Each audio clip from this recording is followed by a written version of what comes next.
ಪ್ರಥಮದಲ್ಲಿ ನಿರ್ವಿಕಲ್ಪ ಸಮಾಧಿಸ್ಥನಾಗಿರ್ತಕ್ಕಂಥ ಪರಮಾರಾಧ್ಯ ಶ್ರೀ ಗುರು ಚೆನ್ನಮಲ್ಲೇಶ್ವರನ್ನು ಧ್ಯಾನಿಸಿಕೊಂಡು ಗುರುಗಳ ಮೂರ್ತಿ ಪ್ರತಿಷ್ಠಾಪನೆಗೆ ಹಮ್ಮಿಕೊಂಡಿರ್ತಕ್ಕಂಥ ಪುರಾಣ ಕಾರ್ಯಕ್ರಮದ ವೇದಿಕೆಯಲ್ಲಿ ಆಸೀನರಾಗಿರ್ತಕ್ಕಂಥ ಸರ್ವ ಪೂಜ್ಯರು ಹಾಗೂ ಗಣ್ಯಮಾನ್ಯರೇ ಹಾಗೂ ನಮ್ಮ ಸಿದ್ದರಾಮಯ್ಯ ಸ್ವಾಮೀಜಿಯವರೇ, ಶ್ರೀಗಳವರೇ, ಸರ್ವ ಕಲಾವಿದರೇ, ಸುಭಾಸ್ ಅವರೇ, ಸೂರ್ಯಕಾಂತ್ ಅವರೇ, ಪೂಜಾರ್ಮೂರ್ತಿ ಅವರೇ, ಸಭೆಯಲ್ಲಿ ಪಾಲ್ಗೊಂಡಿರ್ತಕ್ಕಂಥ ಸಮಸ್ತ ಮಮತೆಯ ತಾಯಿಯವರೇ, ಅಣ್ಣ ತಮ್ಮಂದಿರೇ, ತಮ್ಮೆಲ್ಲರ ಆತ್ಮವಿಶ್ವ ಪರಮಾತ್ಮರಿಗೆ ಶರಣ ಸಮರ್ಪಣೆ. ಇಲ್ಲಿ ಪರ್ಯಂತರವಾಗಿ ತಾವೆಲ್ಲರೂ ಕೂಡ ಬಹಳಷ್ಟು ಭಯಭಕ್ತಿಯಿಂದ ಇವತ್ತು ಕಾರ್ಯಕ್ರಮ ಬೆಳಗಿನಿಂದ ನಡೆದ ಪುನರ್ ನೀವೇಟ್ರ ಬಂದಿರ್ಬೇಕು. ನನಗನ್ನಿಸ್ತದ ಬಹುತೇಕ ನಮ್ಗಿಂತ ನೀವೇ ಕಟ್ಟಿದ್ದೀರಿ.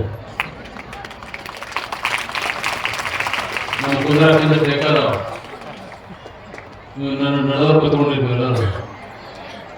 ಯಾಕಂದ್ರೆ ಟೊಂಗ ಕಟ್ಟಿದ್ರೆ ಕುಂದ್ರಾಗಲ್ಲ, ಭಾಳ ಗಟ್ಟಿದ್ದೀರಿ, ಕೇಳಗನ ಗಟ್ಟಿ, ಕುಂದ್ರಾಗನ ಗಟ್ಟಿ, ಕೊಡೋದಂತೂ ಗಟ್ಟಿ. ಯಾಕಂದ್ರೆ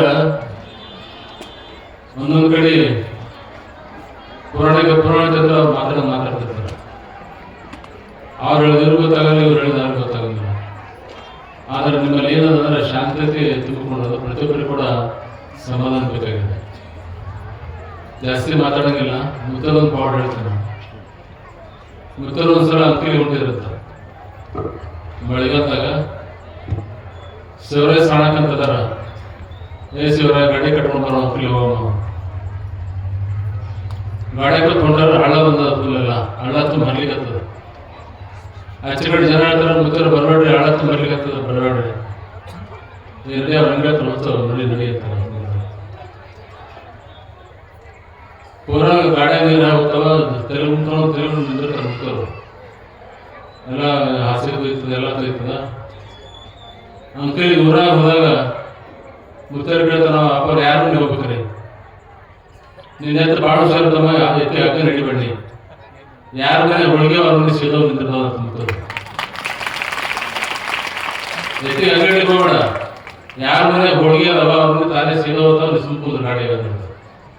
ಹಳ್ಳದಾಟ ಎತ್ತುಗಳು ಸೀದಾ ಗೌಡ್ರು ಮುಂದೆ ನಿಂತು ಅಂತ. ಗೌಡ್ರು ಅವತ್ತು ಯಾಕೆ ಹೋಳಿಗೆ ಮಾಡಿದ್ರೆ ಸೃಜೆ ಮೇಲೆ ಕಳುಕಿ ಮಾಡಿದ್ರಂತ. ಅವ್ರ ಮನೆ ಹೋಳಿಗೆ ಇದ್ದು ಅಂತ ಹೋಳಿಗೆ ಊಟ ಬಿಟ್ಟು ಬಂದಂತ ಹೇಳೋಕೆ ಕಾರಣ ಮನೆ ಹೇಳಿ ನಾನು ಮುಂದೆ ಆಗೋದನ್ನು ಹೇಳ್ತಕ್ಕಂಥ ಶಕ್ತಿ ಯಾರಿರ್ತದೆ ಅಂದ್ರೆ ಪರಮಾತ್ಮನಲ್ಲಿ ಮಾತ್ರ ಇರ್ತದೆ. ಅಂತ ಗುರುಗಳನ್ನ ನಾಳೆ ದಿವಸ ಬೆಳಿಗ್ಗೆ 10 ಗಂಟೆಗೆ ಪ್ರತಿಷ್ಠಾಪನೆ. ಈಗಾಗಲೇ ವೈದಿಕರು ಬಂದಿದ್ದಾರೆ, ಎಲ್ಲ ಸದಸ್ಯರು. ಈಗ ಬೆಳಗ್ಗೆ 6 ಗಂಟೆ ಪೂಜೆ ಪ್ರಾರಂಭ ಆಗ್ತದೆ. ಮೂರ್ತಿ ಪ್ರತಿಷ್ಠಾಪನೆ ಮತ್ತು ಕಲಸಾರೋಹಣ. ಸಾಯಂಕಾಲ 3 ಗಂಟೆಗೆ ಗುರುಗಳು ಬರ್ತಾರೆ. ಪಲ್ಲಕ್ಕಿ ಉತ್ಸವ ಆಗ್ತದೆ, ಸಭೆ ಇರ್ತದೆ. 15 ದಿವಸ ಹೆಂಗೋದು ಗೊತ್ತಿಲ್ಲ, ನಿಮಗೂ ಗೊತ್ತಿಲ್ಲ, ನಮಗೂ ಗೊತ್ತಿಲ್ಲ. ಈ ಕಾರ್ಯಕ್ರಮ ಹೆಂಗಾಯ್ತದೆ ನನಗೆ ಅನಿಸ್ಬಿಟ್ರೆ ನಾ ಹೋದೋ ನಾ ಭವಿಷ್ಯತಿ. ಆಕಾಶ ಕೋರ್ಸಾಕ ಮತ್ತೊಂದು ಏನಿಲ್ಲ.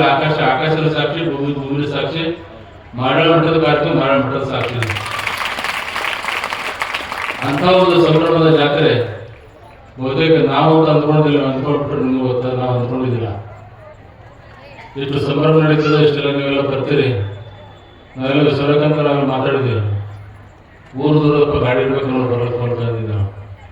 ಆದರೆ ಭಕ್ತಿ ಅಂತಕ್ಕಂಥದ್ದು ಮನುಷ್ಯನನ್ನು ಹೆಂಗೆ ಜಗತ್ತದಂದ್ರೆ ಆತ್ಮದೊಳಗೆ ಕಣ್ಣು ಅರಿಯದಿದ್ದರೆ ಕರುಳು ಅರಿಯಿದೆ ಅಂತ ಹೇಳ್ತಾರೆ. ಕಣ್ಣು ಅರಿಯದಿದ್ದರೆ ಕರುಳು ಅರಿಯಿದೆ.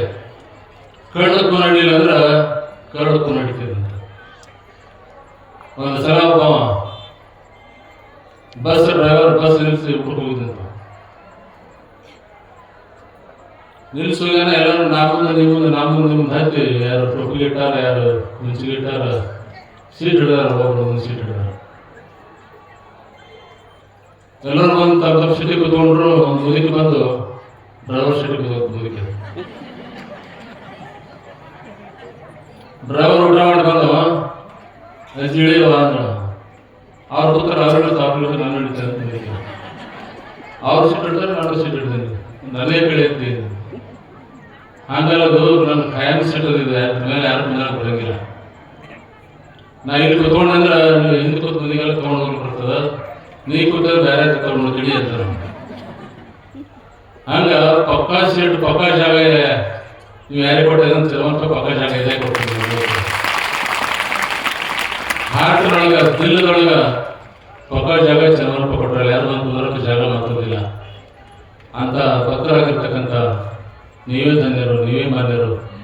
ನಿಮ್ಮೆಲ್ಲರಿಗೆ ಆ ಚನ್ನಮಲ್ಲೇಶ ನಾಳೆ ದಿವಸ ಬರ್ರಿ, ಕಾರ್ಯಕ್ರಮ ನೋಡ್ರಿ, ದಿನಾಳು ಬಂದು ದರ್ಶನ ಪಡ್ಕೊಂಡು ನಾವು ಬರ್ತೀವಿ ಹೋಗ್ತೀವಿ. ಆದರೂ ಕೂಡ ಇದು ಜವಾಬ್ದಾರಿ ಎಲ್ಲ ನಿಮ್ಮ ಕಡೆ ಇದೆ, ಗ್ರಾಮಸ್ಥರ ಕೈಯಾಗ. ಸರ್ವರು ಕೂಡ ಇದು ನೋಡ್ಕೊಂಡು ಹೋಗ್ತಕ್ಕಂಥದ್ದು, ಸ್ವಚ್ಛ ಇರ್ತಕ್ಕಂಥದ್ದು ಗ್ರಾಮ ಸರ್ವರು ಕೂಡ ಇದ್ರ ಮೇಲೆ ಒಂದು ಕಣ್ಣು ಇಡಬೇಕು ಯಾವತ್ತೂ ಕೂಡ. ಯಾಕಂದ್ರೆ ನಾಳೆ ಹೇಳೋದಾಗಿಲ್ಲ, ದೊಡ್ಡ ಸಭೆ ಇರ್ತದೆ, ಬಹಳಷ್ಟು ಜನ ಇರ್ತಾರೆ. ಇವತ್ತು ನಾವು ಊರನ್ನವರೇ ಆ ಪ್ರಯುಕ್ತವಾಗಿ ತಿಳಿಸ್ತಕ್ಕಂಥ ಮಾತನ್ನು ನಾವು ತಿಳಿಸಿದ್ದೀವಿ. ಯಾಕಂದ್ರೆ ಅದು ನಮ್ಮ ಕರ್ತವ್ಯ ಇತ್ತು. ಗುರುಗಳು ತಂದು ಇಲ್ಲಿ ಕುಂದಿಸ್ಬೇಕು, ಮಠ ಕಟ್ಟಬೇಕು, ಗುಡಿ ಕಟ್ಟಬೇಕು. ಅದಕ್ಕೆ ಸಹಕಾರ ಕೊಟ್ಟವರು ಮಾಡೋ ಸಕಲ ದೊಡ್ಡವರು ಭಾಳ ಸಹಕಾರ ಕೊಟ್ಟಿದ್ದೀವಿ. ಕೂಡ ನಾವು ಅಂದ್ಕೊಂಡಿರಲಿಲ್ಲ. ಒಂದೊಂದು ಕೆಲಸ ಒಬ್ಬರು ಮಾಡ್ಯಾರ. ವರ್ಷಾಕರೊಬ್ಬರು, ವೈರಿಂಗ್ ಮಾಡೋರು, ಪ್ರಮಿಕೊಬ್ಬರು, ಕಾಗಳೊಬ್ಬರು, ಹೆಸರು ಒಂದೊಂದು ಸಾಮಾನು ಕೊಟ್ಟರು ಒಬ್ಬೊಬ್ಬರು ಹೆಸರು ಹೇಳ್ತಾವೆ ಮಠದಾಗ. ಬೇಕಾದ ಕೊಟ್ರಿ ನಾವು, ಬೇಕಾದ ಒಳ ಹೋದ್ರು ಏನೇನು ಸಾಮಾನು ಒಂದೊಂದು ಸಾಮಾನು ಕೊಟ್ರಿ ಒಬ್ಬೊಬ್ಬರು ಹೆಸರು ಹೇಳ್ತಾವೆ. ಅಷ್ಟು ನೀವೆಲ್ಲ ಕೊಡುಗೆ ದಾನಿಗಳಾಗಿ ಮಠಕ್ಕೆ ಏನು ಬೇಕು, ಮಠಕ್ಕೆ ಏನು ಕಮ್ಮಿ ಇದೆ ಅಂತಕ್ಕಂಥ ವಿಚಾರ ಮಾಡ್ತೀವಿ. ನನಗೆ ಮುಂಚಿತವಾಗಿ ನೀವು ವಿಚಾರ ಮಾಡ್ತೀವಿ. ಆ ಭಾವ, ಆ ವಿಚಾರ ಚನ್ನಮಲ್ಲೇಶ ತಮಗೆ ಕೊಟ್ಟಿದ್ದಾನೆ. ಅಂಥ ಒಂದು ಸದ್ವಿಚಾರವನ್ನು ಯಾವತ್ತೂ ಕೂಡ ಜೀವನ ಪರ್ಯಂತರವಾಗಿ ಇರಲಿ, ಈ ಮಠದ ಪರಂಪರೆ ಬೆಳ್ಕೊಂಡು ಹೋಗಲಿ ತಗೊಂಡು ತಿಳಿಸಿ, ಸರ್ವರಿಗೂ ಕೂಡ ಚನ್ನಮಲ್ಲೇಶ ಉತ್ತರೋತ್ತರವಾಗಿರ್ತಕ್ಕಂಥ ಆಯುಷ್ ಆರೋಗ್ಯ ಭೋಗ ಕೊಟ್ಟು ಕಾಪಾಡಿ ಹಾರೈಸಿ ಎರಡು ಮಾತಿಗೆ ಬರಬೇಕು.